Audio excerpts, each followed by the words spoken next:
Bismillahirrahmanirrahim. Far'un, sebuah cabang. Tajibus salatu ala man ittasafa bihadis sifat as-sittih. Tajibu wajib kamu as-salatu, tajibu wajib apa as-salatu, apa salat ala man ittasafa atas man, yaitu manit, atas man orang ittasafa yang disifati, siapa orang bihadis sifati dengan sifat yang 6 ini, ya. Ada 6 orang yang wajib melakukan sholat, ya, yang memiliki sifat yang 6 ini.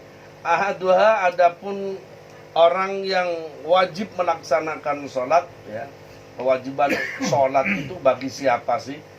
Ya. Islamun, yaitu orang yang memiliki sifat Islam, yaitu sifat keislaman pada dirinya, orang yang Islam namanya. Walaupun fima di dalam sesuatu ialah maba, di dalam zaman yang telah lalu, di masa yang telah lalu, kamurtadin, seperti orang yang murtad, ya. Fala yajibu alal kafir, maka tidak wajib atas orang yang kafir asli, yaitu kafir asli, al-qadha wa qadha. Ida aslamah, jika masuk Islam. Bal layan akidu, bahkan layan akidu tidak menjadi apa qadha. Wa amal murtaddu, adapun orang yang murtad, fayajibu alaihi al-qadha, maka wajib alaihi atas orang murtad al-qadha, apa qadha, hatta zamanal jununi, sehingga zamanal junun, di dalam zaman al-junun yang gila, duna zamanul haidi, bukan zaman haid, wan nifas dan nifas, ya. Kewajiban sholat bagi orang Islam itu mutlak, ya. Termasuk Islamnya yang pernah menjadi Islam, tapi dia keluar menjadi murtad, dia tetap wajib, ya. Orang murtad itu selama, ibaratnya dia murtad selama 1 minggu, ibaratnya. Setelah 1 minggu dia kembali masuk Islam lagi, maka wajib bagi orang yang murtad itu mengkodok sholatnya yang 1 minggu itu, ya. Wajib mengkodok, ya. Walaupun ketika murtad akhirnya dia gila, ya. Ketika murtad akhirnya dia gila, ya. Setelah hampir 1 minggu dia sembuh dan akhirnya masuk Islam, maka selama itu juga dia harus wajib hukumnya mengkodok sholatnya yang 1 minggu itu, walaupun dia di luar Islam. Karena apa? Karena dia sudah masuk Islam.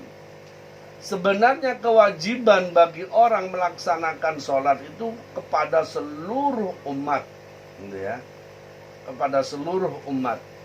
Namun bagi mereka yang murtad, gitu ya, termasuk orang murtad, ya, itu wajib melaksanakan sholat. Orang kafir wajib melaksanakan sholat, tapi karena dia kafir, ya, karena dia kafir tidak sah sholatnya. Beda halnya dengan murtad.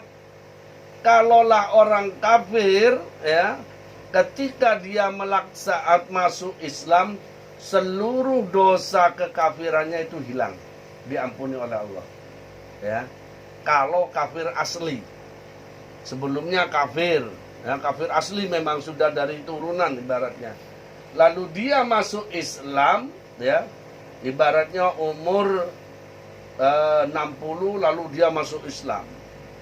Lalu dia mulai tekun melaksanakan sholat. Mulai kapan dia harus melaksanakan sholat? Ya sejak itu, sejak masuk Islam, ya. Sejak masuk Islam itu tercatat dia harus wajib melaksanakan sholat. Bagaimana yang telah lalu? Dia selama itu kan bukan orang Islam asli, bukan orang Islam, masih dalam kekafiran, ya. Tapi lidakwah itu tuntutan sholat itu kepada seluruhnya. Tuntutan masuk Islam kepada seluruhnya itu lidakwah, ya. Tapi bagi mereka yang sudah masuk Islam, wajib hukumnya melaksanakan sholat. Walaupun setelah itu dia murtad, dalam kemurtadannya itu dia tetap wajib sholat. Seandainya dia sholat ketika murtad, bagaimana? Sholatnya tidak sah. Walaupun dia sholat, sholatnya tidak sah. Karena apa? Ya murtad itu tadi. Murtad itu merusak keseluruhan hubungan hukum. Ya, tali hukum. Kemurtadan itu merusak sebuah tali hukum. Termasuk juga tali hukum pernikahan. Hati-hati. Naudzubillah min dzalik. Karena sekarang di akhir zaman banyak ucapan-ucapan yang membuat ucapan tersebut keluar dari Islam. Ya. Menghina Rasulullah. Itu ya, di dalam kitab Mirqatus Sudut Tasdik, secara kitab Sulamut Taufik, itu keluar dari Islam. Menghina malaikat, menghina syariat Allah, menghina hukum yang sudah ijma ulama, itu termasuk juga. Contoh menghina sholat. Sholat itu adalah sesuatu hal yang wajib secara ijma ulama. Lalu ada orang menghina dengan hatinya, ya, dia menghina betul, hatinya juga ikut, gitu. Opo sholat tok, kau opo meskipun sholat. Itu namanya penghinaan terhadap hukum terhadap hukum sholat, terhadap syariat Allah. Oleh apa sampean sholat itu? Ya. Hal semacam itu akan membawa murtadnya seseorang. Kalau di dalam hatinya dia ada niatan menghina, listihza'i. Kalau di dalam hatinya ada niatan menghina. Kalau tidak ada niatan menghina, tidak. Tapi tetap dosa besar. Ibaratnya cuma ngiloki aree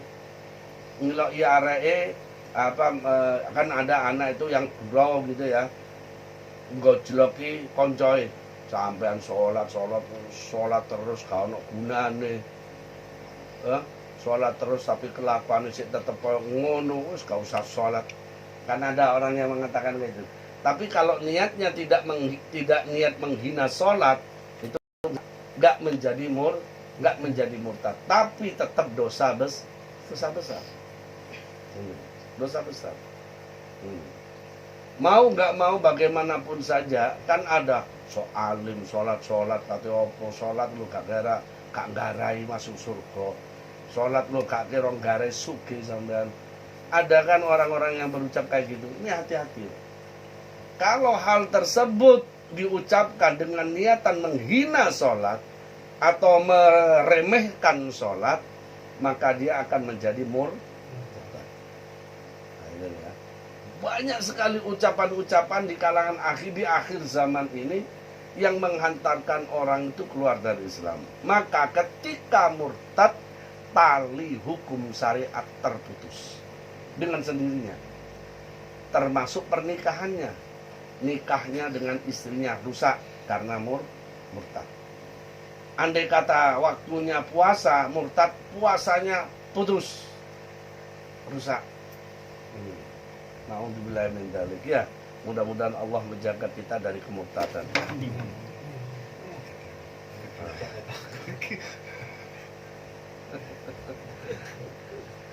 Ya sudah.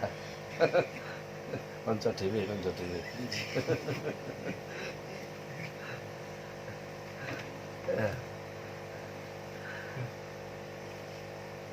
Baik, sampai di mana tadi? Wanisa. Ya. Jadi kewajiban ya melaksanakan sholat satu orang Islam. Nah, walaupun dia pernah Islam ibaratnya. Kan ada ya kalangan artis lah, orang Islam, lalu karena kawin dengan laki-laki Nasoro, masuk Nasoro, kawin ambil wong Buddha, masuk Buddha. Selama kemurtadannya dia itu tetap wajib dia sholat. Walaupun nanti seandainya dia kembali lagi ke Islam, maka harus diganti itu semua. dalam keadaan murtad itu berapa tahun. Pernah itu Tigor, tahu Tigor? Artis itu loh. Ya, Bang Tigor. Itu kan pernah tanya sama siapa gitu kan, sama UAS ya, sama Ustaz Abdul Somad kalau nggak salah. Dia itu kan pernah murtad. Ya, apa pernah murtad atau bagaimana? Wallah alam, saya nggak tahu. Cuman dia pernah keluar dari Islam, lalu kembali lagi ke Islam. Nah, maka selama dia itu murtad, selama dia ada di luar Islam, itu kewajiban sholatnya tetap wajib. Dan dia harus mengqadha ketika dia kembali ke Islam. Wajib mengqadha. Kayak gitu ya. Semuanya termasuk puasanya. Semua kewajiban-kewajiban Islam termasuk puasanya, zakatnya, semua. Ya. Bukan hanya sholat saja. Ya. Semua yang tidak dilakukan ketika dia murtad, ya wajib. Wajib melakukan. Seperti itu. Fala yajibu 'alal kafiril asli al-qadha. Maka kalau bagi orang yang kafir asli tidak ada kewajiban mengqadha salat. Idza aslama, jika dia masuk Islam. Bal la yan'aqidu, bahkan tidak menjadi apa qadha tersebut. Kalau seandainya dia mengqadha, ya enggak hati salat. Wa amal murtadu, adapun orang murtad, wa yajibu, maka wajib atas orang murtad, alaihi, atas orang murtad itu al-qadha, apa qadha. Hatta zamanul junun. Ya, sampai walaupun dia dalam masa di mana dia gila, ya. Duna zamanil haid, bukan di waktu haid. Nah, jadi kalau perempuan ya lihat, kalau ada masanya haid dia berapa? Setiap bulannya asal ada masa haid, ya. Masa haidnya dia berapa? Ibaratnya dia murtad. Dalam kemurtadannya dia haid. Haidnya itu kan setiap bulannya berapa? 1 minggu ibaratnya, standarnya kan begitu. 1 minggu, ya sudah dikurangi 1 minggu aja. Berarti setiap bulannya dia harus mengqadha sholat selama, kalau 30 dikurangi 1 minggu, dikurangi 7 berapa? 23.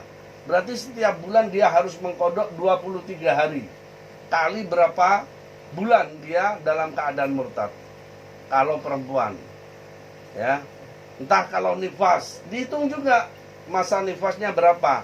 Itu yang tidak dikenai kewajiban sholat. Karena walaupun dalam keadaan Islam pun tidak wajib sholat orang haid dan nifas, ya. Wathaniha, adapun yang nomor 2, ya. Wathaniha, adapun orang yang kedua yang wajib, ya, melaksanakan sholat di samping Islam, ini adalah syarat, ya. Syarat bagi orang sholat itu bisa sah manakala satu Islam. Yang kedua bulughun, yaitu baligh, ya, bisinnih, ya, yaitu dengan umur, ya, dengan tahunnya sudah sampai tahun 15 tahun. Ya, kalau secara umur sudah umur 15 tahun. Karena kalau belum umur 15 tahun berarti masih belum balik, kan gitu ya. Belum balik. Tapi ya, tetap walaupun belum balik tetap wajib kita suruh. Kalau anak kita wajib kita perintah, wajib kita suruh untuk melaksanakan sholat. Kalau sudah umur 10 tahun wajib kita pukul kalau tidak mau sholat, walaupun dengan pukulan yang tidak menyakitkan, gitu ya. Dipukul betisnya, entah dengan apa, dengan koran kayak, entah dengan lidi, kan gitu ya. Ya, semacam itu. Tapi lidi satu, cok lidi pok aneh, foto sakit pak, ya, sakit. Berarti ketika sudah balik, ya, sudah balik. Yaitu balik secara bisini, yaitu secara tahun, yaitu sudah umur 15 tahun. Au bihtilami, atau sebab bermimpi, ya, sebab bermimpi. Makanya kenapa orang umur 9 tahun gitu ya, itu sudah harus dipukul 9 sempurna. 9 sempurna ketika sudah 9 tahun tuntas masuk ke 10, maka wajib dipukul kalau memang dia tidak mau sholat. Kenapa? Karena kemungkinan dia bermimpi junub sangatlah besar. Pandangan ulama seperti itu. Kan terkadang anak itu kan nggak ngaku nek mimpi juga. Jadi makanya harus ditanyakan juga ya. Makanya kenapa harus dipaksa untuk melakukan sholat? Karena kemungkinan besar anak umur 9 tahun ya masuk ke 10 itu bermimpi junub, itu memungkinkan. Sangat memungkinkan gitu ya. Sama halnya dengan haid umur 9 sampai masuk ke 10 ya. Ketika sudah masuk 10 tahun, kenapa anak sobiah istilahnya, anak kecil yang perempuan itu juga kalau tidak mau sholat harus dipukul? Artinya apa? Harus dipaksa anak tersebut untuk melakukan sholat. Karena kemungkinan haid itu sangat besar. Terkadang kan ada anak umur 9 tahun haid, ya 10 tahun sudah haid, 10 tahun kan masih SD terkadang. Tapi karena anaknya memang turunannya gede, tapi ketok gede ya. Au bil haidih, atau dengan haid ya. Wala yajibu qada'u, maka tidak wajib al qada'u apa qada' ala sobi, atas anak kecil laki-laki ba'dal bulughi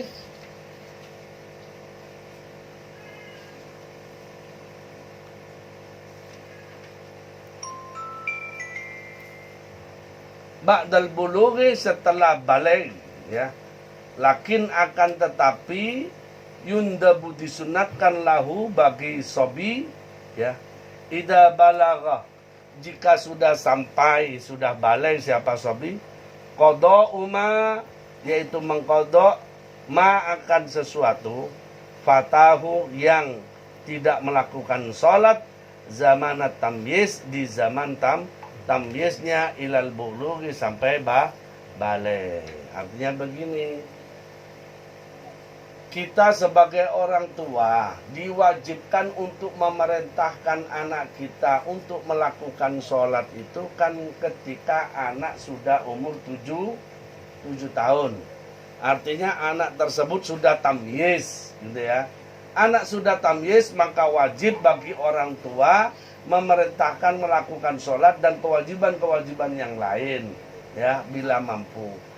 Termasuk juga kewajiban kita mencegah dan menjelaskan segala sesuatu yang diharamkan oleh syariat ya. Nah, kewajiban kita memerintahkan anak untuk melakukan sholat itu sejalan juga dengan kewajiban kita mengajarinya ya. Ngajari anak melakukan sholat, ngajari anak berwudu, ngajari anak bersesuci, itu hukumnya wajib ya. Artinya apa? Kalau tidak kita lakukan, dosa kita gitu loh. Waalaikumsalam.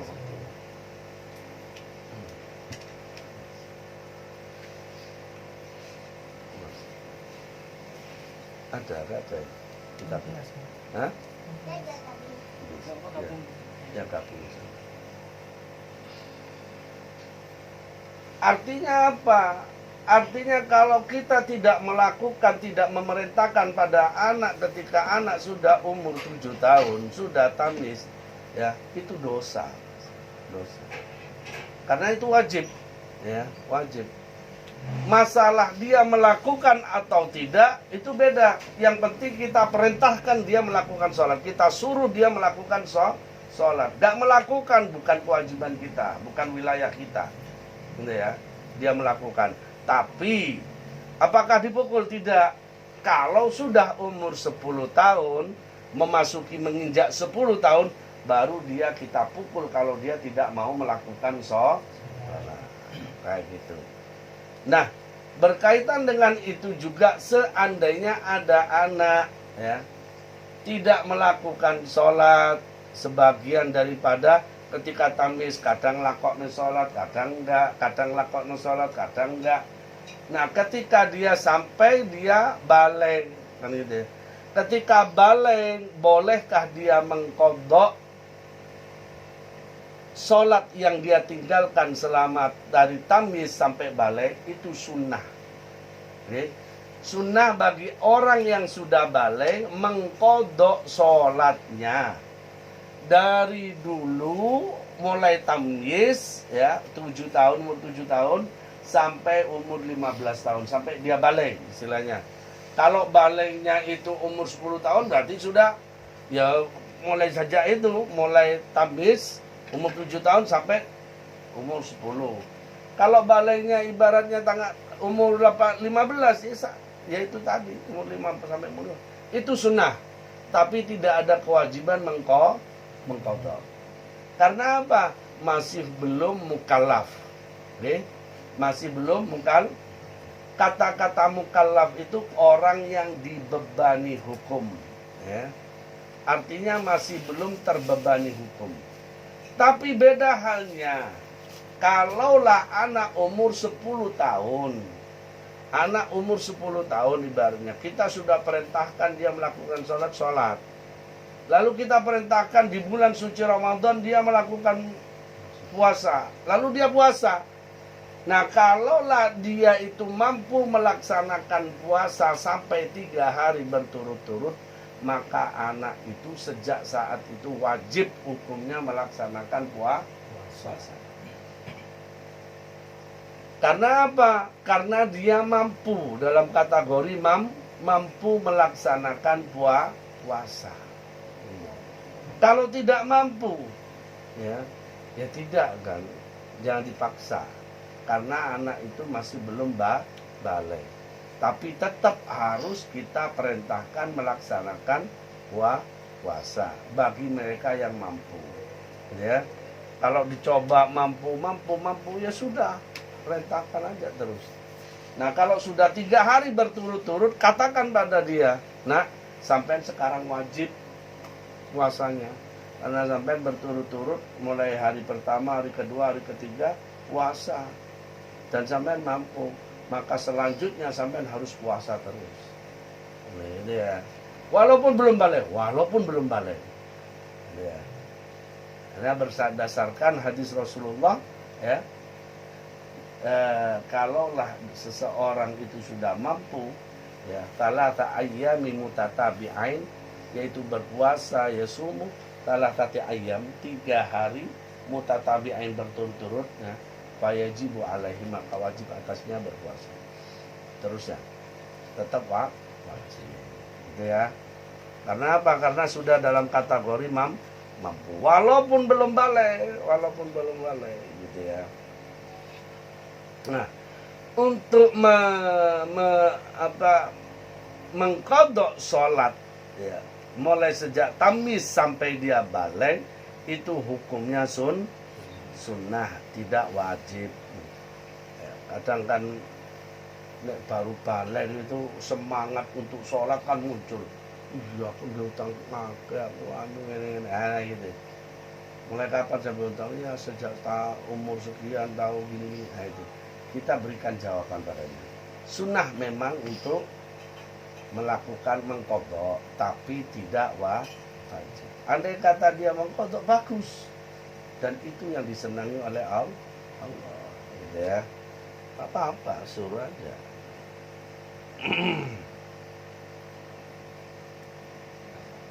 Idza balawul qada'u ma fatahu zamanu tamyiz ila bulughi duna ma qablahu, ya. Tidak, artinya ma zaman qablahu, sebelum tamyiz, ya. Tidak sebelum tamyiz. Dihitung kalau mau mengqadha itu setelah dia tamyiz, mulai dia tamyiz sampai dia balik kalau mau mengqadha. Ada berapa sholat yang ditinggalkan olehnya, gitu deh. Fa innahu, maka tidak, kalau belum tamyiz tidak wajib, tidak juga sunnah. Fa innahu, maka sesungguhnya mengqadha itu yahrumu, ialah menjadi haram, ya. Walayan akidu, dan tidak jadi apa qadha tersebut. Walayan akid, Jadi kalau toh dia mau mengkodok di masa, anggaplah anak tersebut setelah dia tahu bahwa dirinya sudah tamis, ya, dia langsung melaksanakan sholat, taatlah, sholat terus sampai balik, nggak pernah libur, nggak pernah tidak sholat. Nah, tapi setelah balik dia mikir, aku sebelum tamis saya kan nggak sholat, saya pengen mengkodok sholat, itu jadi haram banget. Ya. Mengkodok sholat saya mulai umur 1 tahun sampai umur 7 tak kodoki kabeh. Ya, malah justru menjadi haram. Nggak boleh, nggak jadi juga. Karena apa? Belum tamis. Itu jadi main-main nanti. Tibanya itu main-main. Karena kategori tamis itu mulai kapan dia tamis, mulai sanalah dia harus diperintahkan. Tapi bukan berarti dia wajib melakukan, ya. Tapi harus diperintah untuk melakukan sholat. Ya.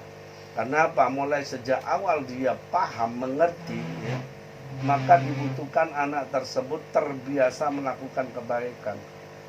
Maka bukan hanya sekedar kebaikan-kebaikan yang sifatnya wajib dari Allah, kesunahan-kesunahan pun kalau kita mau kita didikkan mulai umur 7 tahun, insya Allah dewasanya baik. Coba aja sampai kalau nggak percaya. Sampai punya anak mulai umur 7 tahun, sampai didik mau sampai bangun program apa di dalam alam bawah sadar. Mulai umur 7 tahun itulah kesempatan sampai itu menanamkan program yang baik pada anak. Program-program baik pada anak. Nah, bagaimana cara menanamkan? Ucapkan padanya berkali-kali. Ucapkan padanya berkali-kali. Jadilah kamu anak soleh. Anak soleh itu bakti pada orang tua. Anak soleh itu taat menjalankan perintah Allah, menjauhi larangan Allah. Anak soleh itu mengabdi, berbakti kepada kedua orang tua. Berulang-ulang kita ucapkan seperti itu mulai umur 7 tahun, maka itu akan terpatri menjadi sebuah program di dalam alam bawah sadarnya, sehingga ketika dewasa dia akan tunduk pada orang tua, akan bakti pada orang tua. Ini kan pada anak aku siapa sih ini? Ya, artinya memprogram untuk anak kita. Apakah kita juga bisa diprogram, Ustaz? Bisa.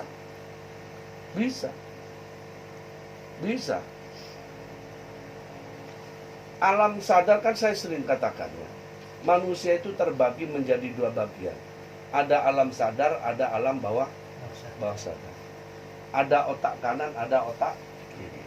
Otak kanan itu nyambungnya ke alam bawah sadar, otak kiri ke alam sadar. Sampai kalau tahu gunung es yang muncul di dataran permukaan itu kan sedikit sekali. Itulah alam sadar. Ya, kekuatan alam sadar itu cuma sedikit. Tapi alam bawah sadar itu memiliki kekuatan yang luar biasa.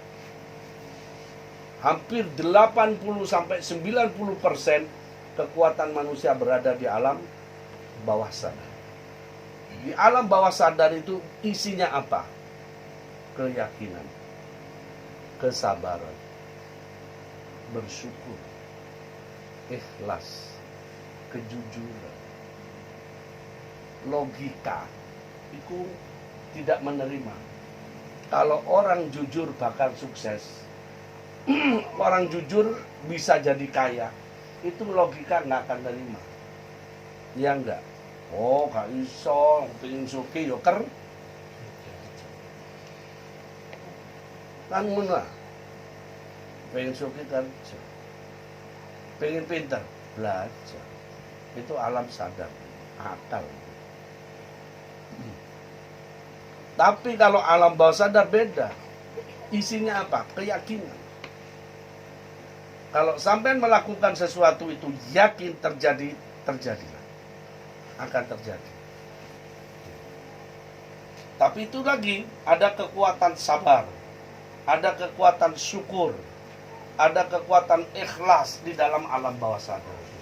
Itu energi-energi alam bawah sadar.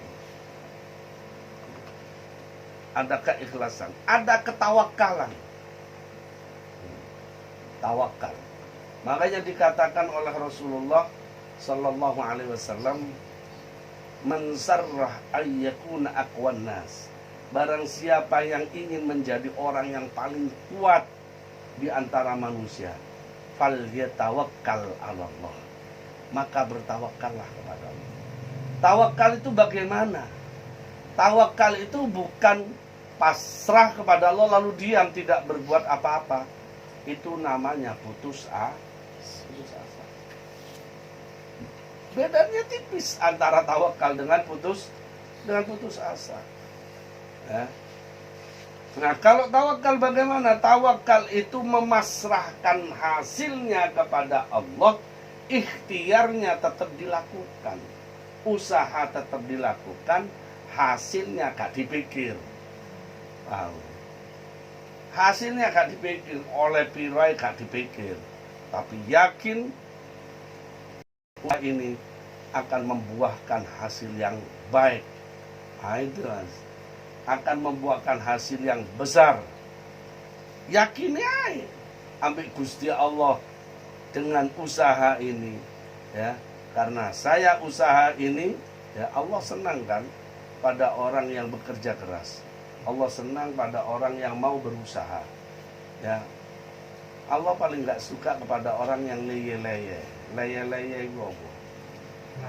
Bermalas-malasan, nganggur, santai-santai. Bahkan itu termasuk kata sabda Rasulullah, ya, akan membawa kerasnya hati, gitu ya. Kerasnya salah satu. Ada 3 hal yukosyil kolbah yang akan membawa kerasnya hati. Apa itu? Ya, kathirut ta'am, mangan akeh. Ya, mangane akeh. Kathirun naum, akeh turune. Ya, wa kathirur raha, dan akeh leye-leyene. Akeh bermalas-malas. Akeh nganggure. Wong nek akeh nganggure, ya, yang bergerak mas pikiran. Nah, pikiran didorong oleh syahwat, nafsu. Akhirnya mikir sing enggak. Karena di dalam hati ada keinginan.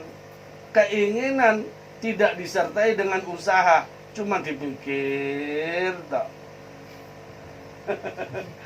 Ada enggak orang aku pengen ini cuma dipikir tak? Ya kata tadi. Nggak akan sampai gitu loh, nggak akan sampai. Maka ikhtiar dibutuhkan di sana, ikhtiar dibutuhkan. Hasilnya pasrahkan, tawakal. Tawakal itu memiliki sebuah energi yang sangat kuat. Kalau tawakal itu disertai dengan keyakinan kepada Allah, wah mutlak Pak. Jadi kita mohon pada Allah, ya Allah, saya ingin ini. Lalu ikhtiar. Diyakini sebab ikhtiar ini Allah akan memenuhi keinginan kita. Ini. Lalu harus ada pikir caranya Allah. Caranya Allah jarno ae. Kita tetap aja ikhtiar sebagaimana biasa.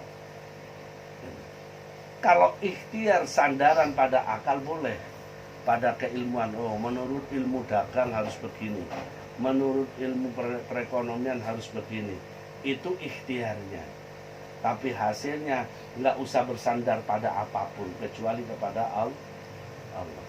Bahwa Allah adalah Al-Wahhab, bahwa Allah adalah Ar-Razzaq, Allah Maha Kaya, Allah Maha Memberi, Allah Maha Dermawan. Maka mintalah, Allah pasti beri. Allah pasti memberi. Kalau engkau yakini Allah akan memberi. Kalau engkau tidak yakini, ada keraguan di sana, putuslah itu. Dan Allah sudah menjelaskan dalam hadis qudsi, ana inda dhanni abdi bi. Kan gitu. Saya akan memberikan apa yang menjadi prasangka hamba. Kan kayak gitu. Ya. Oh, posisi ono di saya. Masuk. Masuk, Mas. Masuk ke dalam. Ya. Insyaallah. Salim dulu, salim. Ayo salim kabeh. Salim kabeh.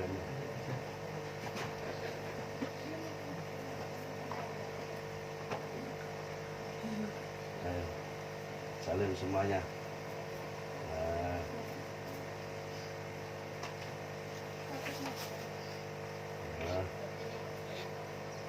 Dah ke dalam sekarang. Ke dalam nang ibu.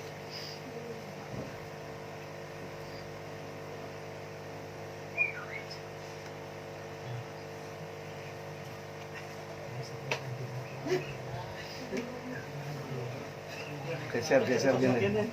Geseran. Sampai ojo nekak-nek kok keramane sampean. Wae, keram terus ket mau. Ya. Enggak, aku nang jogja. Kan terus mau muter kae. Kok genggen wis. Lah kok aku sih nang kono. Mbak Omor. Kamang ceket masalahnya. Lu Apa itu? wes. Bismillahirrahmanirrahim. Kapunten sedaya. Nggih sami-sami. Maka penting bagi kita kalau kita memiliki anak sudah umur 7 tahun memasukkan program-program baik pada anak itu. Terutama ketika mau tidur. Itu ketika anak sudah mau masuk ke alam bebas. Ya. Antara sadar dengan makanya kalau para kiai yang tahu ya, nek tepai ngajar ono sing turu agak ngantuk-ngantuk dijarno ae. Gak digugah. Kenapa? Biarkan ilmu itu masuk ke dalam alam bawah sadarnya. Tapi sampai ojo turu kabeh lho. Karang-karang ngono kok ngerti tuh. Oh nek ngono tak setengah turu ya. Kalau tawakalnya Imam Malik itu termasuk gimana, Pak? Atau makomnya atau gimana? Ya lain lagi. Kalau Imam Malik itu kan sudah beda, Mas. Alim DE. Tawakalnya DE sudah masuk dalam kategori tawakalnya kalangan aulia. Ya. Jadi tawakal itu pun sendiri kan ada tingkatannya, sama halnya dengan ikhlas ada tingkatannya. Tapi yang jelas ya, tawakal itu ya, kalau definisi tawakal itu sendiri faida azabtah fatawakkal 'alallah. Maka harus ada azam dulu. Gak ono azam itu sebuah keinginan yang sudah dilakukan, melakukan keinginan itu. Ibaratnya mau ke Jakarta, sudah berangkat, gitu loh. Sampai gak sampainya tawakal kepada Allah, gitu loh. Maksudnya itu adalah tawakal. Nah itu yang disebut dengan azam. Gak ono azam, aku tak tawakal nang Gusti Gusti Allah, aku pengen nang Jakarta meneng. Gak tutuk. Gak kita tutuk. Yakin lah. Sama. Pada keinginan itu juga begitu. Keinginan apapun kalau memang ikhtiar tidak ada, itu bukan tawakal namanya. Itu putus asa. Beda. Baik.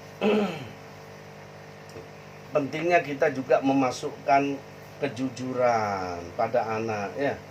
Anak bahwa katakan jujur itu akan jadi mulia, jujur itu akan membawa keberuntungan, jujur itu akan terus masukkan itu. Ya, program-program jujur, ikhlas, tawakal, yakin, insya Allah sukses. Ya tahdusan bin nikmah. Saya mulai kecil, Iqbal itu sering saya masuki program-program kayak gitu. terutama program yakin, program keyakinan. Makanya saya katakan, setiap langkahmu adalah menuju kesuksesan. Setiap langkahmu adalah kesuksesan. Maka teruslah kamu melangkah. Nggak usah noleh ke belakang. Kesuksesan menunggu di depanmu. Apapun yang kamu inginkan akan terjadi di depanmu, bukan di belakangmu. Apapun yang kamu inginkan akan kamu raih di depanmu, bukan di belakangmu. Maka janganlah engkau menoleh ke belakang. Terus saya tanamkan hal-hal semacam itu. Oh, semangat sendiri. Belajarnya semangat sendiri, anunya semangat sendiri. Saya nggak pernah memaksa dia untuk belajar, enggak. Benar, saya nggak pernah memaksa Mas Iqbal itu untuk belajar. Dia semangat sendiri belajar. Karena mulai sejak umur 7 tahun saya program gitu. Terutama dulu ketika dalam kandungan juga, kalau saya baca wirid mulai dari wiridul latif, rotibul haddar, rotibul atas, saya pegangin perut istri itu. Saya ajak untuk berzikir. Saya ajak untuk berzikir. Kalau masih kecil baik, saya gendong. Saya bacaan wirid, saya gendong. Ketika saya berzikir, saya gendong. Jadi energi zikir masuk ke dalam dirinya juga.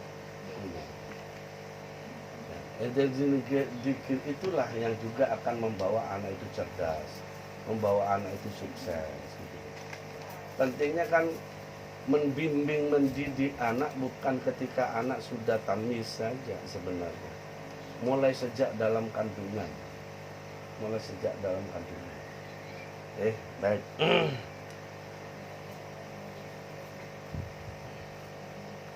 Maka mengkodok sholat ya, yang tidak dilakukan mulai sejak tamyiz sampai baligh itu hukumnya sunnah, tidaklah wajib.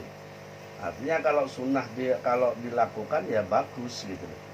Fa innahu, kalau dia sebelum tamyiz itu dunama qablahu, tidak sebelum tamyiz.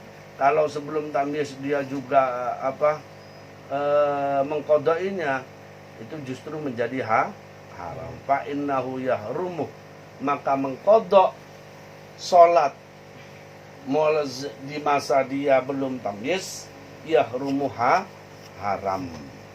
Kenapa diharamkan? Karena main-main. Ngapain wong anak belum ngerti apa-apa, tidak ada kewajiban kok. Tidak ada anuan wong karena dia sebelum tamyiz gak iso lapo-lapo, gak memang gak bisa apa-apa kan. Sholat pun gak bener kan gitu. Ngapain masih mau dikodok? Itu kan main-main namanya.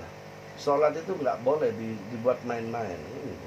Maka itulah masuk dalam kategori haram. Walam yan akid, dan tidak terjadi. Khilafan berbeda halnya li jahalati, bagi orang-orang yang li jahalah itu epok-epok bodoh ya. Li jahalati sufiyah, epok-epok bodohnya kalangan orang-orang sufi ya. Qala mengatakan ya, akan perkataan hal tersebut Abdul Karim, siapa Syekh Abdul Karim. Artinya gini, terkadang ada orang-orang sufi ya, yang ya apa ya tapi Imam Nawawi sendiri mengatakan jahalah sing diarani bodoh. Tadi orang sufi kadang bodoh. Memang ada orang sufi itu seakan-akan disamakan dengan orang yang pakaiannya compang-camping ya. Orangnya mau makan aja nggak makan, orangnya kotor, itu dianggap sufi kayak gitu. Bukan itu sufi ya. Sufi itu bukan itu, Mas. Justru kalau kita mau melihat arti sufi itu adalah bersih. As-sufi adalah bersih, suci. Sufi bukanlah kotor, sufi bukanlah compang-camping. Tapi yang dimaksud sufi fil qalbi, bersih hatinya, bening hatinya. As-sufi fil qalbi, dia bening hatinya, bersih hatinya. Tapi bersih hati, bening hati tidaklah menunjukkan pakaian, compang-campingnya pakaian. Walaupun ada sebagian dari ulama-ulama sufi ya yang sudah mereka yang memang kebetulan jadab ya. Orang sing gak mikir nanggone awake dhewe. Pada tingkatan di sufi itu ada orang itu kan ada istilah sair, ada wasil, atau bisa disebut dengan salik atau wasil kan itu. Salik itu orang yang mau melangkah menempuh jalan Allah menuju Allah. Sudah menaiki tangga. Karena apa? Untuk sampainya kehadiran Allah, dekat kepada Allah itu jalannya menanjak, Mas. Enggak datar begini, jalannya menanjak. Ada tangga-tangganya di sana. Dan setiap tangga itu ada ujiannya. Tangga-tangga itulah yang disebut dengan makom-makom. Tahapan-tahapan. Ya, makom-makom, derajat.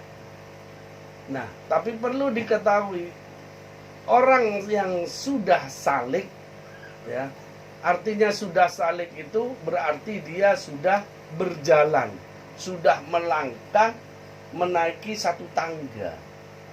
Itu salik namanya. Orang yang sudah salik itu la yanzur li amali. Dia itu tidak memandang perbuatan. Tidak memandang perbuatan dirinya. Artinya dia sudah fana fil af'al. Kalau dia tidak fana fil af'al ya, berarti belum salik. Walaupun sudah tua, bahkan sampai mati pun belum salik banyak. Ya. Sampai mati pun belum salik banyak. Durung melangkah belas. Belum melangkah. Lah itu tadi kan orang selalu dalam melaksanakan ibadah yang dipikir oleh Allah. Pahalanya berapa? Yang dipikirkan kayak gitu. Itu belum salik, Mas. Ya. Bagaimana caranya masuk surga? Itu belum salik. Orang yang salik gak peduli masuk neraka ataupun surga. Yang penting ridho dan cintanya Allah. Kalaulah Allah ridho, mau taruh neraka pun gak ada masalah bagi kaum salikin. Apalagi yang sudah wasil ya.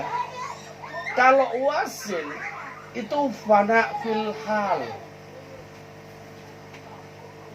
ya. Apalagi akmal, perbuatannya, haliahnya loh dia nggak tahu.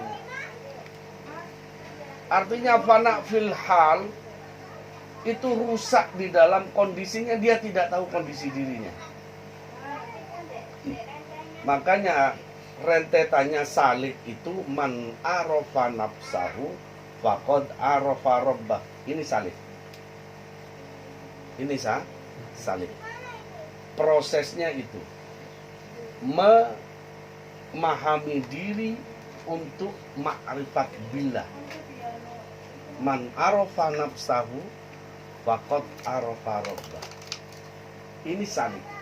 Ini adalah perjalanan salik. Orang yang baru menempuh jalan menuju Allah.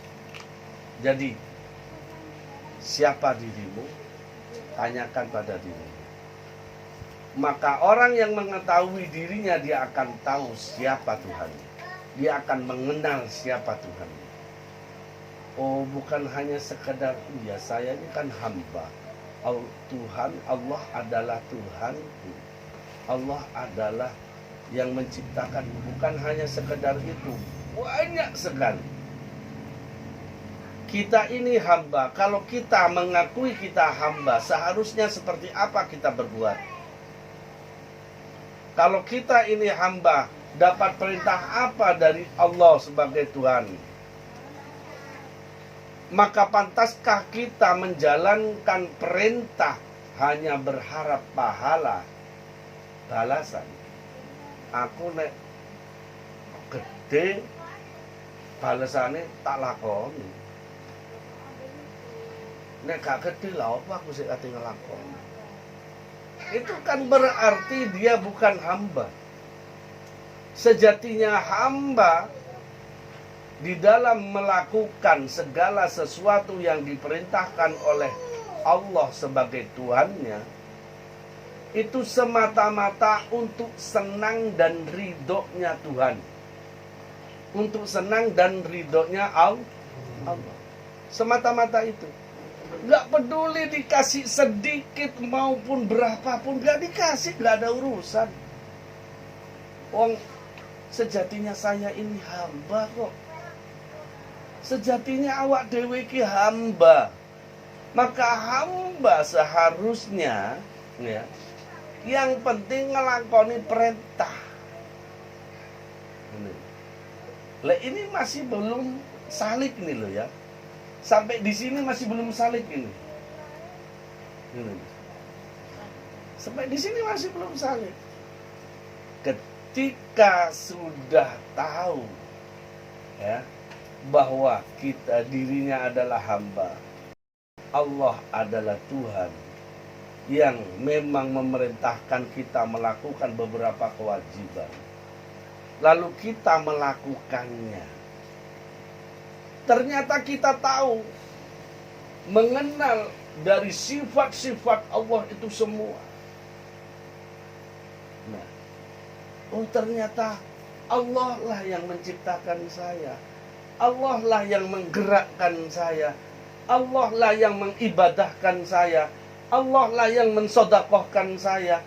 Allah lah yang mensolatkan saya. Allah lah yang menggerakkan saya berbuat baik.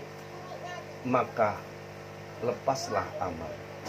Dia tidak melihat amal lagi, yang dilihat adalah orang kalau sudah fokus mas, kelakuannya karo. Contoh ini ya, sebenarnya sampean sudah sering melakukan tapi sampean nggak sadar. Tapi sampean fokusnya pada lain, ya, pada hal yang lain. Cuman sampean kan nggak sadar saja. Nah, ketika sampean itu melihat sesuatu,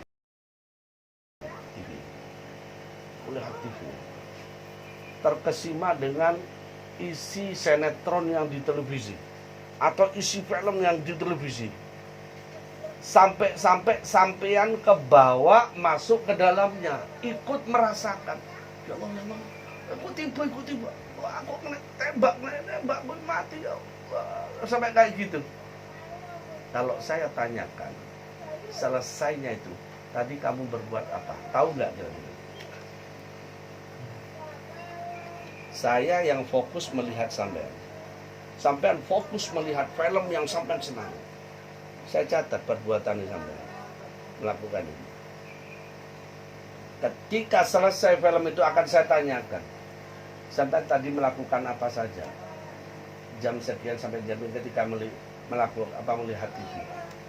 Melakukan apa ya? Mesti akan begitu. Iya enggak? Enggak akan tahu sampean terhadap apa yang sampean perbuat. Karena fokusnya sampai pada televisi. Ini loh, tadi sampai ini pun garuk-garuk. Tidur sampai tambah sadar sampai melakukan ini. Ini loh, tambah sadar sampai ini begini. Ini loh, tambah sadar sampai melakukan ini. Ini tambah sadar sampai melakukan. Iya enggak? Pernah enggak itu terjadi pada saya? Itulah. Cuman bedanya sampai itu termasuk salikul dalam, salikus sinetron, bukan salikullah, bukan salik ilallah. Sampai termasuk ma'rifah film, ma'rifah sinet, bukan ma'rifah billah. Beda nih. coba sifat itu, perilaku itu dialihkan kepada Allah. Nek nanggone Gusti Allah kaya ngono. Sampai kenali sifat Allah, sampai kenali perbuatan Allah, sampai kenali kehendak-kehendak Allah. Betapa semua yang terjadi di sini semuanya kehendak Allah. Sampai tahu tadi itu rayap begitu banyaknya, sudah kehendak Allah sudah. Ada yang mengatakan bahwa kan gas. Saya kok tahu-tahu ngambil minyak gas, kok tahu-tahu disiramnya ambil Mas Tony sih. Ya itu semuanya dari Allah. Saya nggak tahu. Ya. Semuanya terjadi begitu saja, berutuk kan kayak gitu. Baru saya pikir apa saja yang saya lakukan tadi. Gitu. Dan itu terjadi begitu saja, dan semua itu adalah kehendak Allah. Semua itu perbuatan Allah. Semua itu tidak ada yang terjadi tanpa izin Allah. Kan kayak gitu. Lah kita mau mendalami semacam itu terus-terusan, fokus terus terhadap perbuatan Allah, kehendak Allah, sifat Allah. Pahami sifat Allah. Asmaul Husna yang 99. Maka akan banyak sampai temukan Asmaul Husna di setiap jalan, di setiap pekerjaan, di perkantoran, di pasar, di majelis-majelis taklim, di majelis-majelis zikir, bahkan di anak-anak jalanan, di kalangan anak pang, di kalangan orang bambungan, di kalangan orang gila. Di sana ada asma-asma Allah. Sampai akan temukan Allah di setiap. Artinya temukan Allah, sampai akan temukan perbuatan Allah di sana. Ada kehendak Allah di sana, ada izin Allah di sana, ada rahman Allah di sana, ada salam Allah di sana, ada jebernya Allah di sana, ada qaharnya Allah di sana, ada syakurnya Allah di sana, ada ghafurnya Allah di sana, ada ghafarnya Allah di sana, ada afunya Allah di sana. Di setiap langkah kehidupan diri dan manusia semuanya. Fokus ke sana sampai tidak akan pernah tahu apa yang sampai perbuat, karena perbuatan sampai adalah kehendak Allah itu sendiri. Cuman bedanya kan itu tadi, ya, untuk fokus kayak gitu gak bisa. Si turun iso, bukan gak iso. Sampai bisa fokus nanggone film. Itu salib, itu baru salib. Itu baru salib. Dan itu masih di tangga pertama. Mau memasuki tangga kedua beda lagi sama. Ya. Beda lagi. Akan terucap ucapan-ucapan yang ngawur terkadang, tapi maknanya benar sebenarnya. Akan banyak perilaku-perilaku yang dipandang orang lain itu kok ngelakoni iki sih, padahal benar itu. Ada sesuatu rahasia di balik itu. Sampai tahu Nabi Khidir itu membunuh anak kecil menurut pandangan manusia biasa. Kok begitu? Kenapa Nabi Allah Khidir itu melobangi kapal perahu yang sudah punyanya orang miskin juga kayak gitu? Orang pada umumnya, orang awam, orang umum. Kok ngakoni iku sih? Mosok wali kaya ngono. Mosok santri kaya ngono lho. Kan gak ngerti ya. Lha iku tangga-tangga berikutnya akan ada hal-hal semacam itu. Yang memang dituntut kita akan melakukan kayak gitu. Dan akan mendapatkan tantangan dari orang. Akan mendapatkan hinaan, cemoohan dari orang. Padahal yang harus kita lakukan itu. Aku kudu nglakoni iki. Tapi iki gara aku dicemooh sampai uang. Bisa enggak sampai? Sampai ngomong nyalak nawai dhewe gak iso. Ayo saat minggu ya salahkan diri sendiri, jangan nyalahkan orang. Ayo sak minggu aja. Insya Allah rahasia itu terungkap. Sampai dalam 1 minggu. Jangan salahkan orang, salahkan diri sendiri. Apapun yang terjadi, entah sampai liku ditabrak, entah sampai diduduki wong, entah sampai diketaki wong, diapa namanya, ojo nyalakno wong, nyalakno awake dhewe. kok bisa wong aku sing disalah itu aku kate nyalahno. Ya salahmu. Cari salahmu apa? Cari kesalahanmu apa? Kenapa orang itu digerakkan oleh Allah melakukan itu? Kenapa orang itu digerakkan oleh Allah memaki kita? Cari alasannya yang membuat dirimu salah, bahwa diri kita salah. Maka akan terungkap, sampean akan temukan mutiara-mutiara hikmah di balik itu, Mas. Di setiap tangga salikin menuju Allah itu penuh dengan hikmah. Tapi jangan salah, penuh dengan makian manusia yang nggak paham, penuh dengan hinaan manusia yang nggak paham. Sing padha salik ya ngerti menengah. Ya sing gak salik-salik sampai tua ya kayak ngono, maki-maki orang, hina-hina orang. Ada. Apalagi wasil itu sudahlah, belum jauh. Wasil. Dan orang kalau wasil, orang kalau memahami, kalau merasa bahwa dirinya wasil, berarti belum wasil. Wong sing ngerasa dirinya tutuk nang gone Gusti Allah berarti adoh.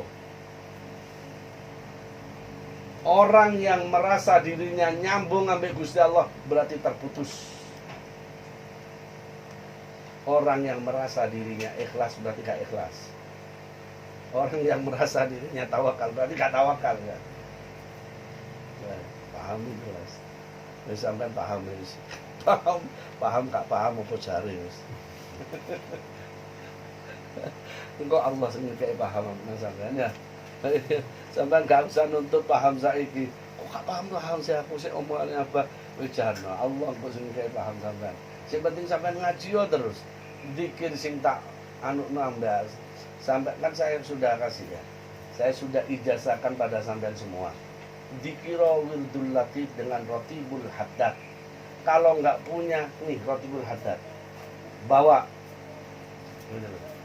baca, supaya nyambung ke saya, nyambung ke guru saya. Jadi omongan saya sih sekarang nggak paham, insya Allah besok 2 hari lagi entah kapan akan paham. Oh nah ini, yang penting dikiri sampean, wiriti sampean, jangan putus. Itu sambungan dengan saya, dengan guru-guru saya gitu. Ya. Wa thalithuha wallahu a'lam bishawab.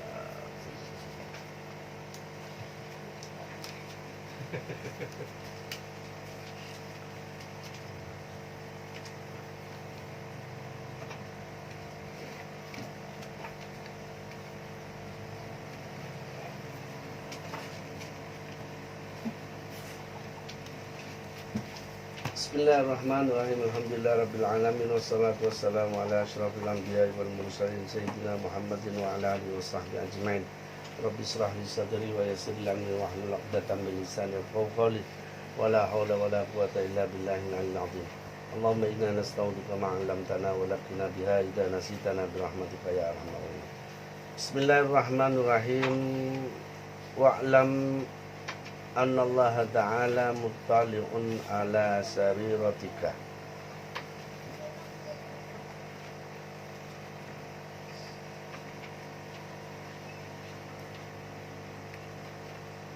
Wa nadiru ila qalbika. Fa innama yataqabbalu Allahu min salatika biqadri khusu'ika wa khudu'ika wa tawaddu'ika wa tadarru'ika wa buduhu fi salatika. Ketemu wa buduhu fi salatika ka'annaka tarahu fa illam takun tarahu fa innahu yaraka wa illam yahdur qalbuka walam taskun jawarihuka likusuri ma'rifatika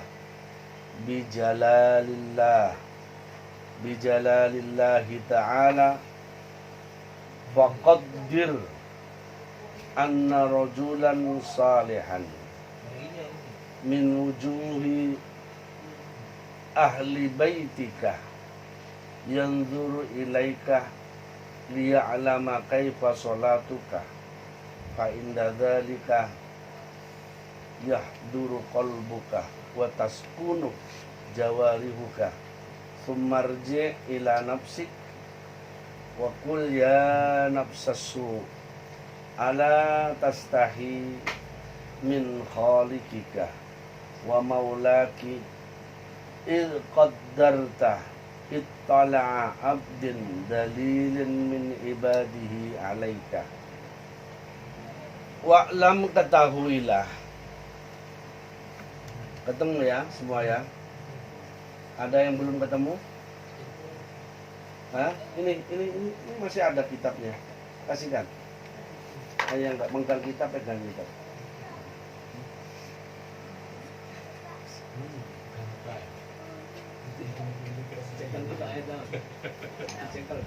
Ketemu?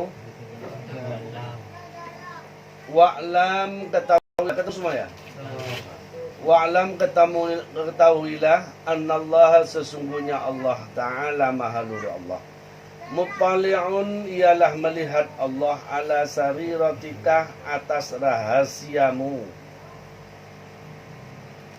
Wa nadhirun, jadi Allah itu Maha mengetahui atas rahasia kita. Ya. Sampai punya rahasia apa? Disingitno ya apa? Mau disembunyikan seperti apa rahasiamu? Yang mungkin orang lain, bahkan istri dan anak pun tidak tahu, Allah tahu. Dan itu harus sampai sadari. Harus kita sadari itu. Bahwa sekecil apapun rahasia yang kita sembunyikan, yang mungkin dari orang yang paling dekat ya dari kita, Allah tahu.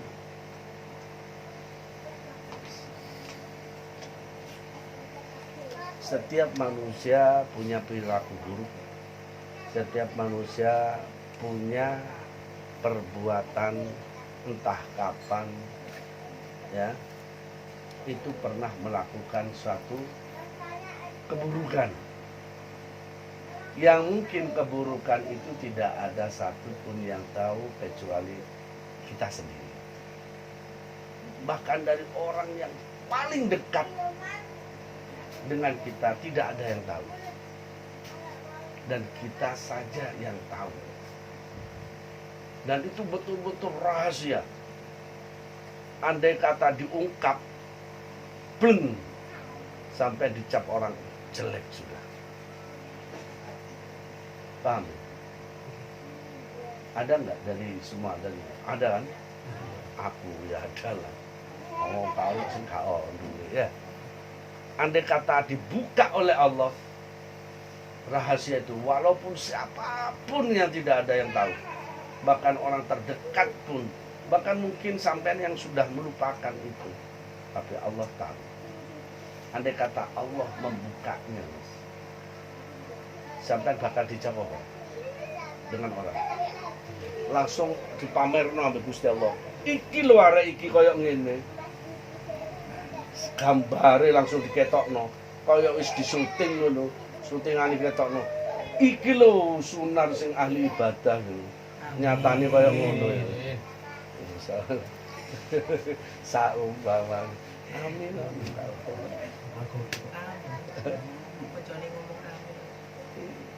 Ndadakno koyo ngene. Ambruk enggak? Jelek enggak? Ya. Tapi ya satir. Ya. Ya satirul uyub itu adalah Allah. Tahu enggak bahwa Allah zat yang maha menutup aib hambanya? Kenal enggak sampai bahwa selama ini aib kita yang paling tersimpan, paling rahasia, paling tersembunyi ditutupi oleh Gusti Allah. Sudahkah itu kita syukuri? begitu rapinya Allah menutupi loh. Andai kata mau Allah membuka, mudah sekali. Ya, mudah sekali. Tapi nyatanya ditutup oleh Gusti Allah. Tandanya apa kok ditutupi, Mas? Tandanya Allah sayang, Mas. Kita ini paling baiknya umat. Saya katakan. Dan kita ini termasuk umatan marhumah, umat yang disayang. Kenapa? Karena kita umatnya kekasihnya Allah. Sapa iku Sayyidina Muhammadin sallallahu alaihi wasallam. Lah itu kita syukuri, kita menjadi umat beliau itu. Ya, kita syukuri jadi umat beliau. Sehingga disayang. Rata-rata biyen, Mas. Dulu ya.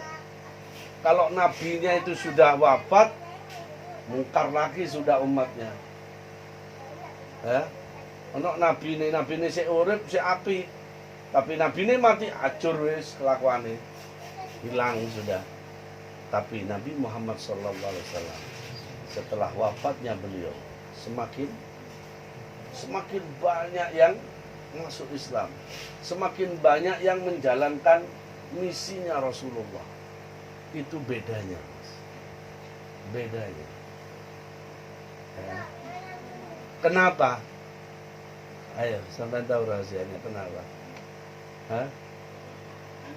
Karena Allah sayang padanya.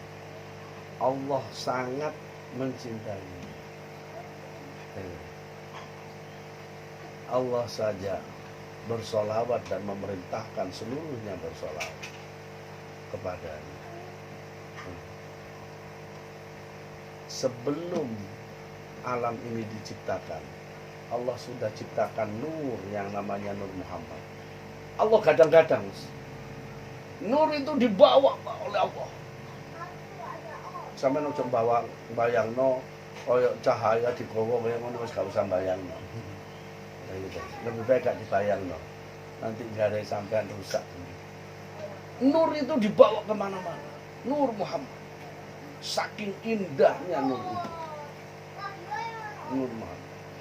Dan saking sangatnya disenangi oleh Allah. Dibawa sampai nek duwe sesuatu. Ya, atau menciptakan gambar ibaratnya melukis sesuatu apik nemen dan sampai sangat senang diduduk enggak? Iya diduduk. Lah Allah itu wah, iki Nur Muhammad. Iki Nur Muhammad. Kayak gitu. Dan kita adalah umatnya. Kita harus tahu itu. Nanti ojo maitu umatnya Kanjeng Nabi ngelek-ngelekno umatnya Kanjeng Nabi.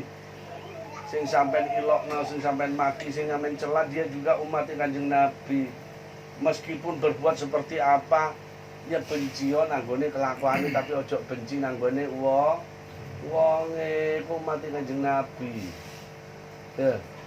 Umat Kanjeng Nabi, Mas. Ya. Yang karena rindunya Rasulullah sampai menangis. Coba. Saking rindunya nang awak dewi, nang umat Kanjeng Nabi. Kanjeng Nabi dewi sampai menangis. Ya. Baik. Allah Maha tahu. Wa'lam annallaha ta'ala mutali'un 'ala sariratika. Ya, ketahuilah bahwa sesungguhnya Allah Ta'ala Maha Mutali'un memandang, melihat Allah ala sariratika atas rahasia-rahasiamu. Allah ngerti itu. Allah ngerti itu. Makanya Allah tutupi rahasia itu. Si sampean rahasianya. Ya. Bahkan ibu kita, bapak kita aja terkadang masih keceplosan mengungkap rahasia kita. Kan gitu ya. Tapi Allah sampai kapanpun ya satirul uyub. Allah adalah zat yang maha menutupi aib hambanya. Berarti lebih sayang mana orang tua kita dengan Allah? sayangan Allah. Aduh.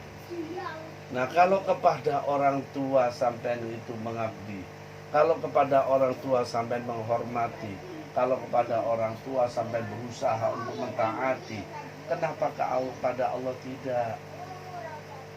Kenapa kepada Allah tidak mau mentaati? Enteng-entengan sampean taati. Kenapa kepada Allah sampean tidak mengagungkan, memuliakan, memuji? Enteng-entengan memuji, tak sampai ke hati. Lah itu tadi. Ya. Ini penting. Saya gugah kesadaran sampean. Saya gugah hati sampean supaya sampean mulai belajar melihat Allah. Mulai belajar mengenal Allah. Nek gak dingono sampean gak kenal. Sampean kenali Allah. Kenali Allah itu siapa sih? Adakah satu detik dari nikmat, setiap detik lah, satu detik aja dari nikmat yang sampean rasakan yang bukan dari Allah? Hah? Ada enggak? Enggak ada, semuanya dari Allah. Bahkan nikmat legahnya, apa legahnya aja? Legoy. Apa legoy bahasa anu? Hah? Bahasa Indonesia legoy apa? Lega. Hah? Puas. Bukan. Plongnya itu loh, plongnya bernafas. Iya. Bilang sama. Nikmat kayak gini apa sih? Sampai tidak tahu bahwa ini adalah pemberian Allah. Oh, wong nek kena asma, itu apa rasanya, Mas? Mas tahun ini pernah ngerasain. Nah, saya punya teman juga begitu. Kemana-mana bawa ini. Oh, kadang nih wis teko gak ono iki. Wilo. Kemana-mana bawa. Sampai diparingi sehat ambek Gusti Allah gak nggawa iki lho. Apa? Iya, oksigen. Hah? Tutup parfum itu, Mas. Oksigen. Oh, bayangkan. Berapa harganya, Mas? Saya itu obatnya per jantung, jadi 1 juta. Satu. Bisa dipakai? Misalnya jantung bisa. Jadi bisa dipakai 1 bulan. Kadang 1 juta untuk 1 bulan. Kadang 2 minggu. Kadang 2 minggu. Sampai iso lega ini berapa bulan? Berapa tahun? Bayar berapa mana? Ya. Kenali Allah ya, kenali Allah. Kenali Allah dari mengenali kita, siapa kita. Lah itu cara mengenali kita gitu. Iya, aku dhewe ngene lho. Aku dhewe sapa iki? Aku dingenekno kan Allah juga. Aku dingenek. Jadi itulah yang disebut dengan man arafa nafsahu. Bukan hanya sekedar mengenali diri kita hamba, tutup. Enggak segitunya. Dalami lagi, aku ini hamba. Aku diberikan kesehatan oleh Allah. Aku diberikan ini, loh. Dengan mengenali semacam banyak hal yang ada dalam diri kita yang kita tidak kenali. Kalau kita mau sadari dan kita kenali, maka kita akan selalu melihat Allah di sana. Iya Allah semata. Iya Allah kabeh. Aku ngene Allah kabeh. Aku diparing Allah kabeh. Maka akan sampai kenal Allah. Satu sedikit demi sedikit akan sampai kenal Allah. Kalau sampai bisa merasa aman dengan orang tua, kenapa dengan Allah tidak? Kalau sampai itu merasa aman dengan bos sampean, kenapa dengan Allah tidak? Oh, bosku itu soge. Bosku itu sing duwe iku lho. Wong Pulau Madura kate dituku. Ibarat ya. Kalau dengannya merasa aman, kenapa dengan Allah tidak?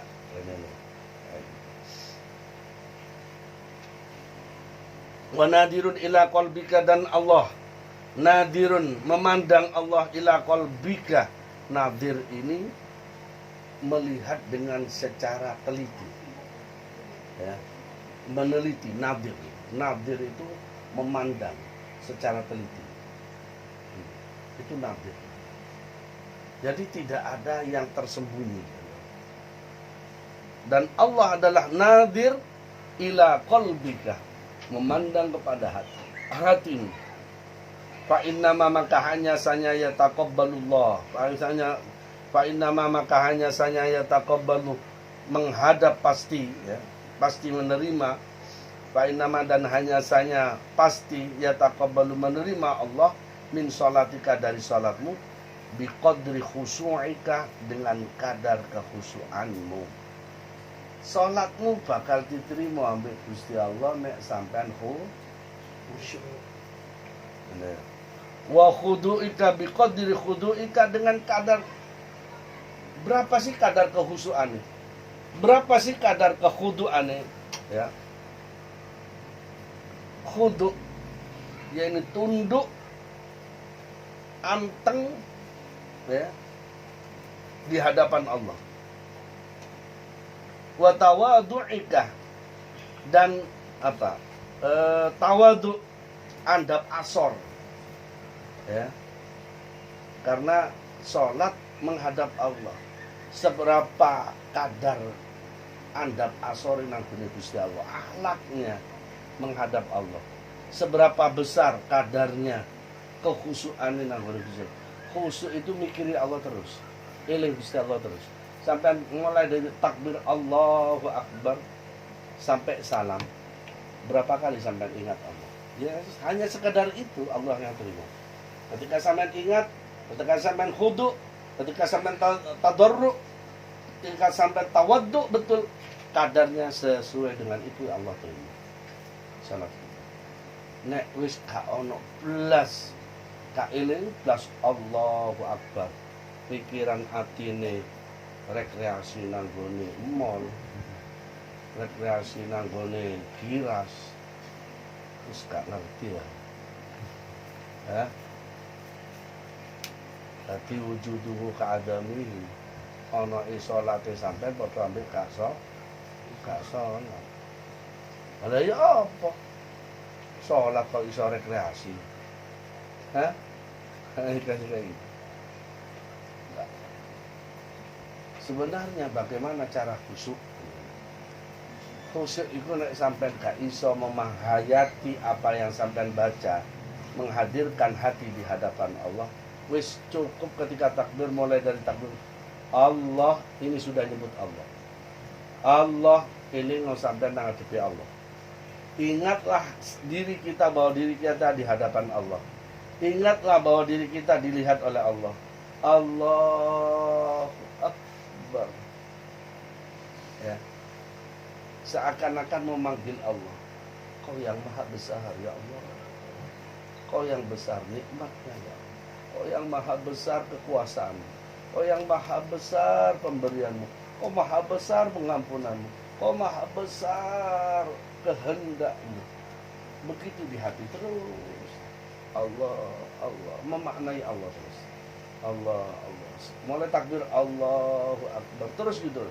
Allah, Allah. Sambil mulai dari baca Fatihah Bismillahirrahmanirrahim, di hati tetap Allah, Allah, Allah. Harus bicara enggak dengan Allah. Itu khusyuk. Itu khusyuk. Dari Pak, ya, ini sudah memasuki khusyuk tingkatan 2. Kalau pertama dikategorikan khusyuk itu, tingkatan khusyuk yang pertama ini, ya artinya hanya sebagian yang tidak dikatakan khusyuk. Ingin apa? Ingat bahwa dirinya dalam keadaan sholat. Itu khusyuk sudah. Tapi khusyuknya orang awam, itu sih gak masuk.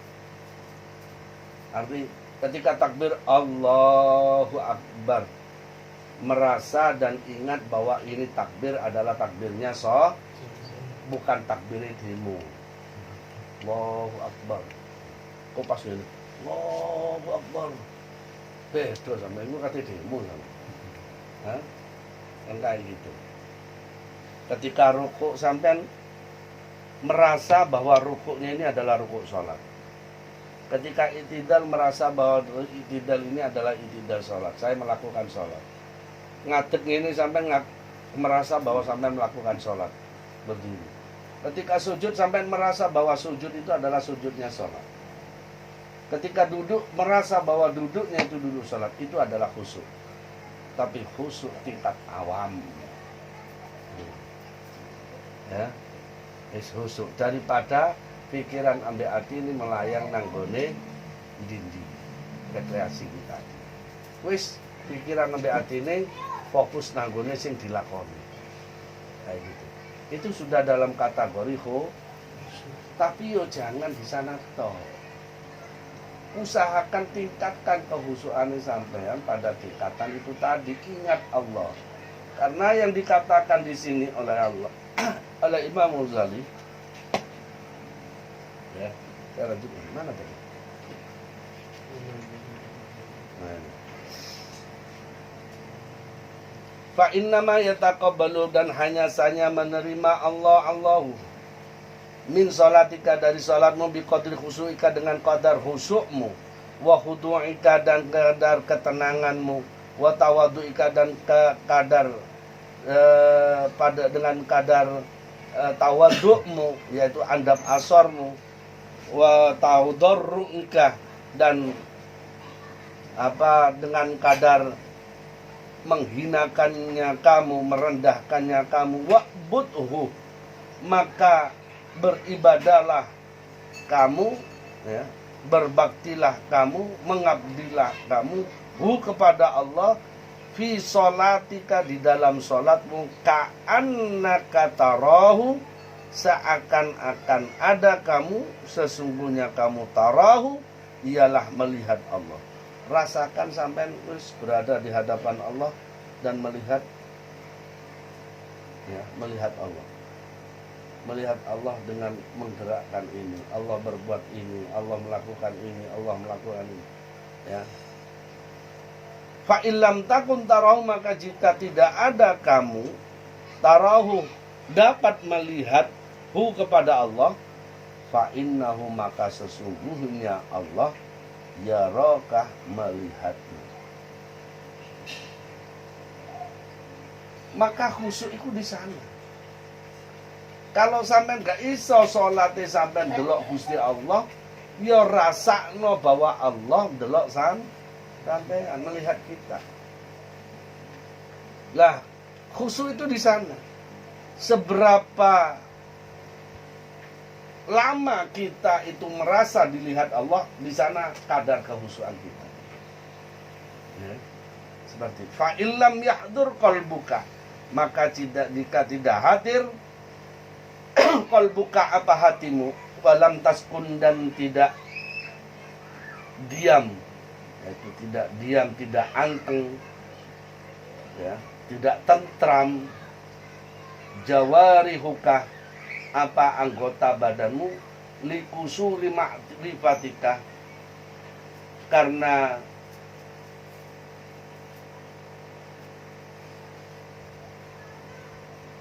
sepinya, ya,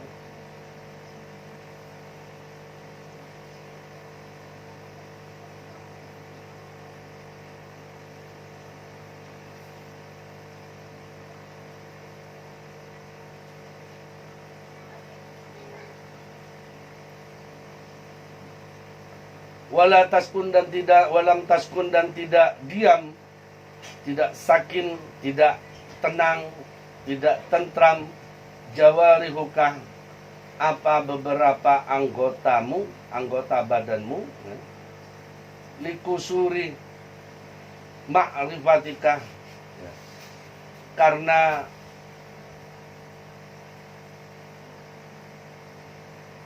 gerak, ya, karena ma'rifatnya kamu, karena masuknya kamu pada kemakrifatan itu tadi, ma'rifatnya kamu karena kamu merasa melihat Allah, karena kamu merasa dilihat Allah, bijalali, ya, bijalalillahi, pada keagungan Allah,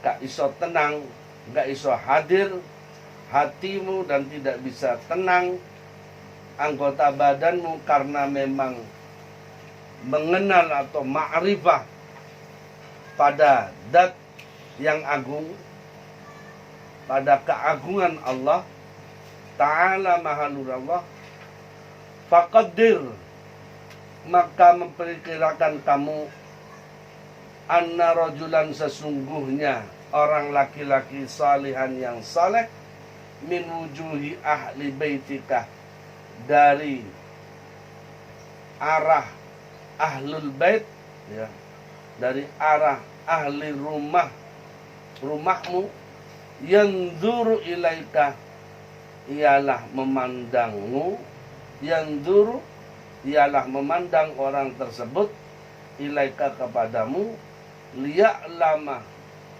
agar supaya kamu, ya, liya'lama, agar supaya mengetahui orang, kaifa sholatuka, bagaimana kamu melaksanakan sholat. Fa inda dalika, maka seindah maka inda dalika, maka ketika hal tersebut, yahduru, hadir, qalbuka, apa hatimu, wa taskunu, dan menjadi tenang, tentram, jawarihuka, apa jawarihmu, anggota badanmu, tummarji, kemudian kembali, ila nafsi, kepada dirimu, kepada jiwamu, tummarji, kemudian kembali kamu, ila nafsika, kepada jiwamu, wakul, dan katakanlah olehmu kepada jiwamu, ya nafsasu, wahai jiwa yang jelek, ala, ingatlah, ala tastahi, ingatlah, apakah tidak malu kamu, min khalikika, dari khalikmu, dari zat yang menciptakanmu, min khalikiki, dari zat, yakni dari Allah yang menjadikan kamu, wa maulaki,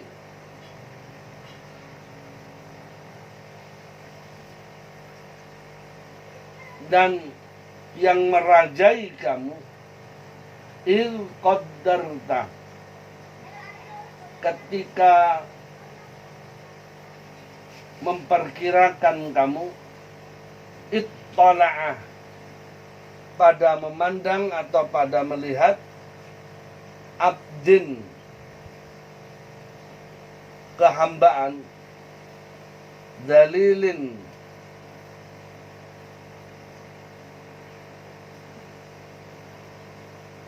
min ibadihi, ittala'a abdin, yaitu memandang abdin, hamba, dalilin, zal bidzal, ya, min ibadihi, yang hina, min ibadihi, dari hamba Allah, alaika, atas kamu, walaisa biyadihi, dan tidak ada biyadihi, dengan biyadihi, yaitu pada kekuasaannya, naf'uka, apa manfaatkah kepada kamu, wala darruka, dan tidak membahayakan kah kepada kamu, khusyat, maka menjadi khusyuk, jawarihuka, apa anggota badanmu, wa hasunat, dan menjadi baik, sholatuka, apa salatmu. Jadi begini,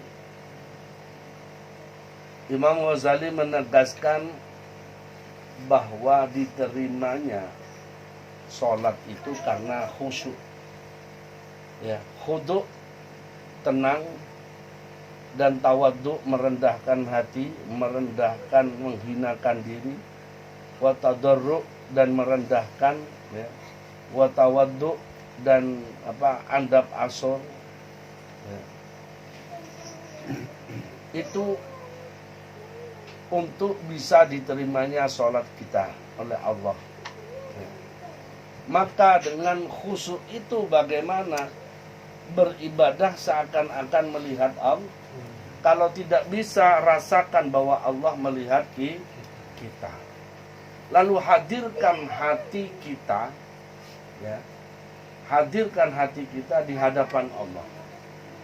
Dan dengan tenang, dengan tenangnya anggota, ya,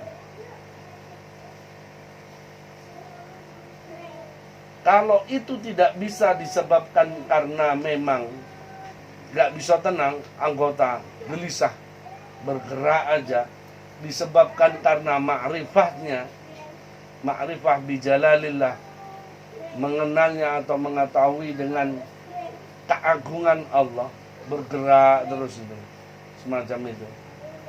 Karena sebagaimana orang wirid itu, zikir ya, orang pikiran kan terkadang sampai goncang-goncang, Allah, Allah, terkadang nggak sadar, kayak gini-gini, ya. Itu karena nggak kuatnya menahan keagungan Allah. Biismillah, Allah, Allah. Makanya kalau sampai lihat tawajuhan, nah, insya Allah nanti suatu saat kita akan ke sana ya, mudah-mudahan diberikan panjang umur. Dan saya sudah bicara sama adik saya, nanti insya Allah kapan-kapan kita baiat ke Mursyid Naksabandi ya, di Sampang sana, ya, supaya kita ada sambungan barokah. Nah, bagi mereka yang nggak kuat, terkadang sampai pingsan, berat, wah, menjerit-jerit gitu. Nah, itulah sampai begitu Imam Ghazali memandangnya. Kalau itu disebabkan karena keagungan Allah, dengan merasanya, kan orang ketika menyebut Allah, lama-kelamaan dia akan ingat betapa hinanya diri kita, betapa hinanya, betapa rendahnya diri kita. Aku iki akeh dosa, gak pantas nyebut Allah, gak pantas. Seakan-akan sampai dulu gak pantas aku nyebut Allah karena apa? Saking gedene dosa. Ya mungkin banyak orang tidak tahu, tapi Allah tahu. Ya Allah, jenengan ngertos ya Allah. Jenengan sampean tahu ya Allah betapa saya itu hinanya. Gak bisa aku menyembunyikan dari Allah. Saking gak kuatnya akhirnya geblak. Saking gak kuatnya Allah sampai gini, sampai jerit-jerit, sampai kayak gitu.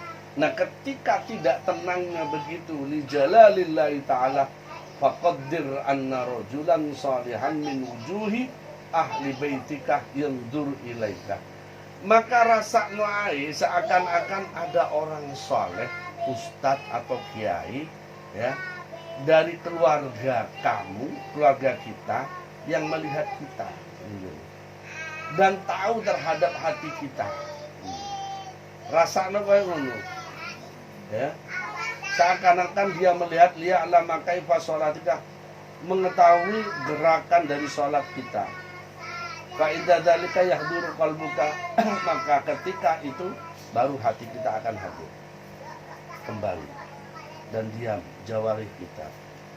Nah, kalau sudah diam jawarih kita, kembali jiwa kita, karena jiwa itu nggak sadar ketika sudah Allah nggak sadar. Ketika nggak sadar begitu, ya sudah, kembali lagi keluar. Kembali keluar. Rasakan bahwa ada seorang yang melihat kita, sehingga kita perbaiki. Kan sajari gak api ini. Oh, sholat tapi gak apa-apa dulu. Kalau nggak gitu, sampai gonjang ganjing nanti. Ketika gak kuat, wah, kayak gitu. Nah, Imam Ghazali menyarankan, wis balik asik, metu asik, tengok dulu. Keluar dulu. Ketika sudah keluar merasa bahwa kamu dilihat oleh orang yang soleh dan sebagainya, lah kepingin didelok wong. Gak apa-apa elek. Tapi sumarji ila nafsikah wa qul ya nafsusu. Lalu kamu kembali kepada jiwa kamu. Hei, Zainal, jeleknya kamu, ibaratnya kamu. Katakan pada jiwamu, kamu itu welek nemen, kamu itu begini. Ngono salat kepengen didelok, mulai didelok wong akhirnya sampean anteng, sampean epok-epok khusyuk. Nah, ini deh.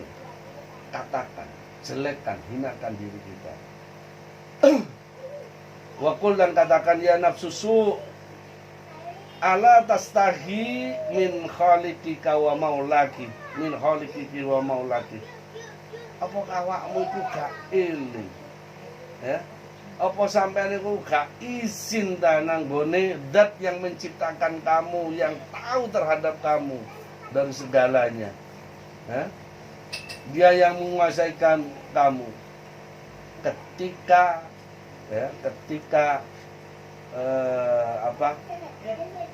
perkiraan melihat sebagai diri sebagai hamba lalu hinakan.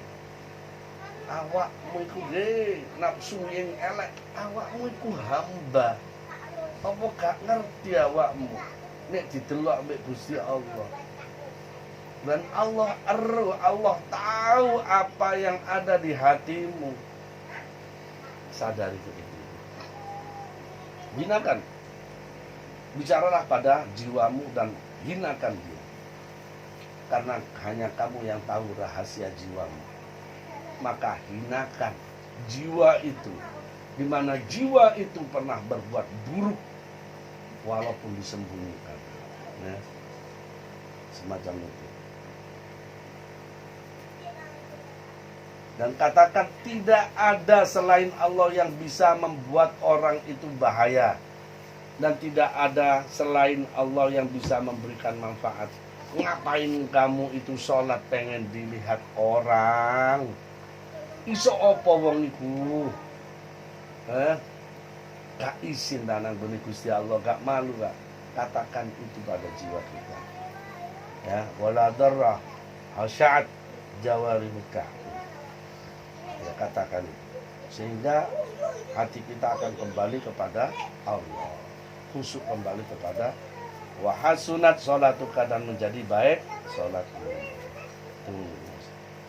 Tsumma innaka ta'lamuna wallahu a'lam.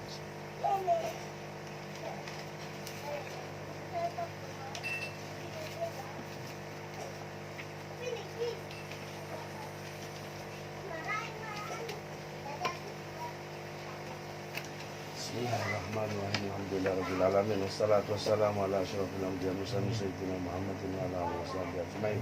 Hamdan wa bi ni'mahi wa zikratan wa Allahumma shalli ala sayyidina Abdulana bihajarna hajat kita. Balighna bi salawati jamal khairat. Allahumma inna nas'aluka hubbaka wa hubbaka.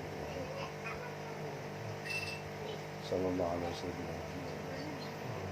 Al-Fatihah.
Taruh pojok sana.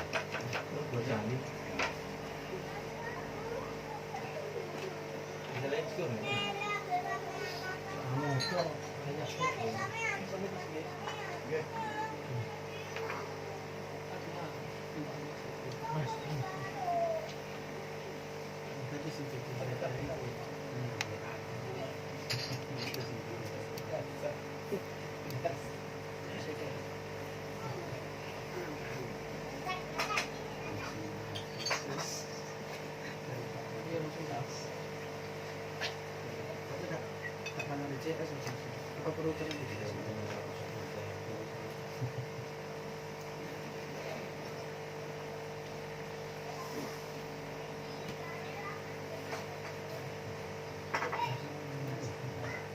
Ini kamu step. Oh, cantik ya. Masuk. Kan aku cantik.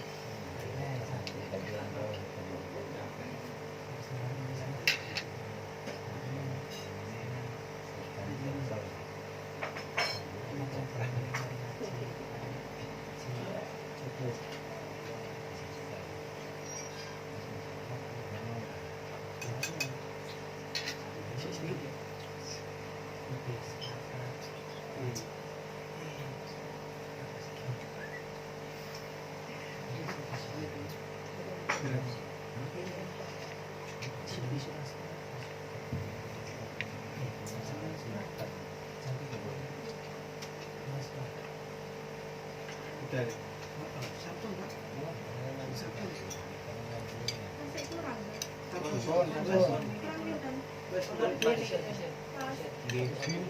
Ini tunggal.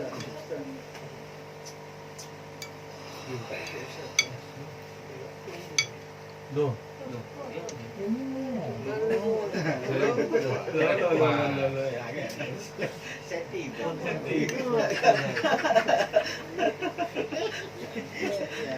Samanya dilongno ae.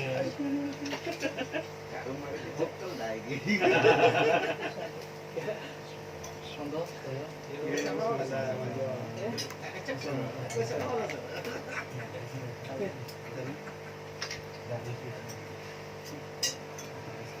saya. Kopi dong.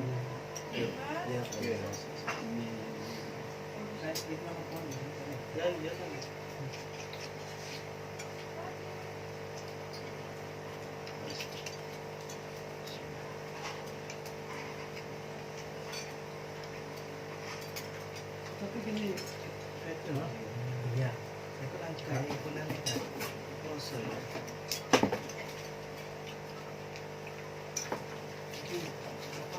Kita straight, saya sama kita straight. Tidak, kita harus straight.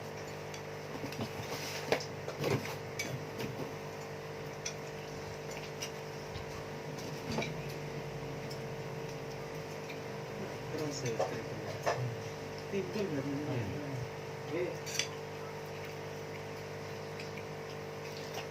Yuk, kenapa tadi?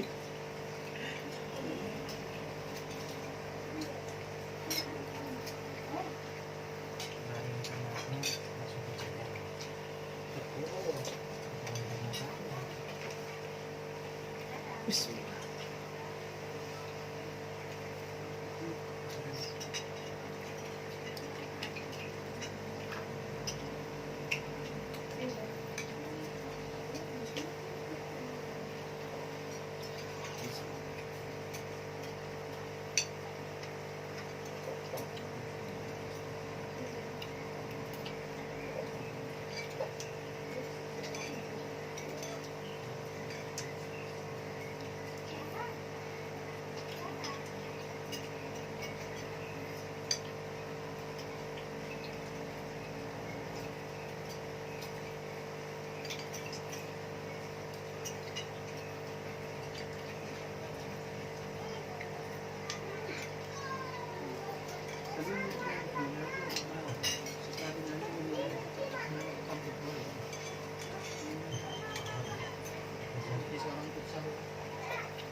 Masih bisa dipakai ya semarin kapan dipakai ceritanya nggak bisa.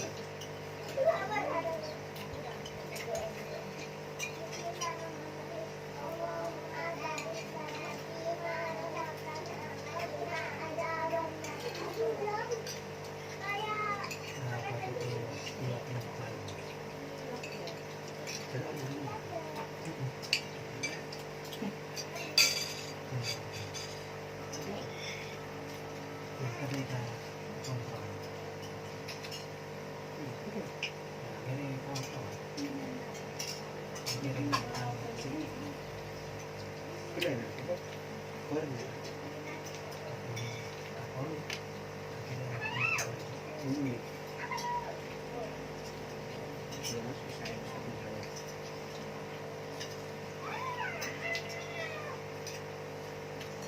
belum tahu katanya pakai katanya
Oh iya.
Iki sebagian itu. Alun Kidul.